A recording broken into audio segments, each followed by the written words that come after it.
Hello everyone, welcome to Sanmarga classes. 5ನೇ ಪ್ರಶ್ನೆ, ಕರ್ನಾಟಕದ ಖನಿಜ ಸಂಪನ್ಮೂಲ ಎಂಬಂತಹ ಚಾಪ್ಟರ್ ಇಂದ ಹೊಂದಿಸಿ ಬರೆಯಿರಿ ಅಂತ ಕೇಳಿದ್ದಾರೆ ಮಕ್ಕಳು. ಓಕೆ, ಇಲ್ಲಿ ಎ ಕಾಲಮ್ ಅದಲ್ಲಿ ಏನ್ ಕೊಟ್ಟಿದ್ದಾರೆ? ಮ್ಯಾಂಗನೀಸ್, ಹಟ್ಟಿ, ಬಾಕ್ಸೈಟ್ ಮತ್ತು ಬೆಳಗಾವಿ. ಬಿ ನಲ್ಲಿ aluminium, Indian aluminium company.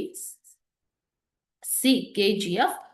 D ಕರ್ನಾಟಕದ ಅತಿ ದೊಡ್ಡ ಚಿನ್ನದ ಗಣಿ ಮತ್ತು ಇ ಬಹು ಉಪಯೋಗಿ ಖನಿಜ. ಸೊ ಇದರಲ್ಲಿ ಆನ್ಸರ್ ಬಂದ್ಬಿಟ್ಟು ಒಂದನೇದು ಮ್ಯಾಂಗನೀಸ್. ಮ್ಯಾಂಗನೀಸ್ ಇದು ಬಹು ಉಪಯೋಗಿ ಖನಿಜ ಅಲ್ವಾ? ಸೊ ನೀವು ಓದಿದ್ದೀರಾ ಮ್ಯಾಂಗನೀಸ್ ಅನ್ನ ಉಕ್ಕಿನ ತಯಾರಿಕೆಯಲ್ಲಿ, ಅದೇ ರೀತಿ ಇದನ್ನ ವಿವಿಧ ಉತ್ಪಾದನೆಗಳ ತಯಾರಿಕೆಯಲ್ಲಿ, ರಾಸಾಯನಿಕಗಳ ತಯಾರಿಕೆಯಲ್ಲಿ, ಬಣ್ಣದ ತಯಾರಿಕೆಯಲ್ಲಿ ಕೂಡ ಮ್ಯಾಂಗನೀಸ್ ಅನ್ನ ಬಳಸುತ್ತಾರೆ. ಆದ್ದರಿಂದ ಇದೊಂದು ಬಹು ಉಪಯೋಗಿ ಖನಿಜ. ಓಕೆನಾ? ಡಿ ಹಟ್ಟಿ ಚಿನ್ನದ ಗಣಿ ಇದು ಅಲ್ವಾ?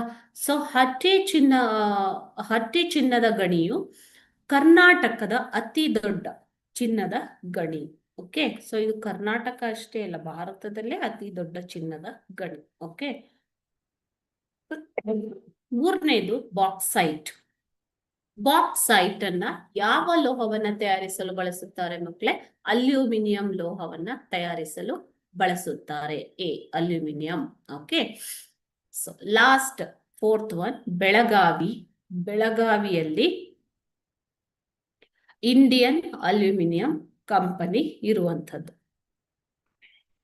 ಓಕೆನಾ? ಸೊ ಈ ರೀತಿಯಾಗಿ ನೀವು ಹೊಂದಿಸಿ ಬರಿಬೇಕು. ಮ್ಯಾಂಗನೀಸ್ ಇದು ಬಹು ಉಪಯೋಗಿ ಖನಿಜ.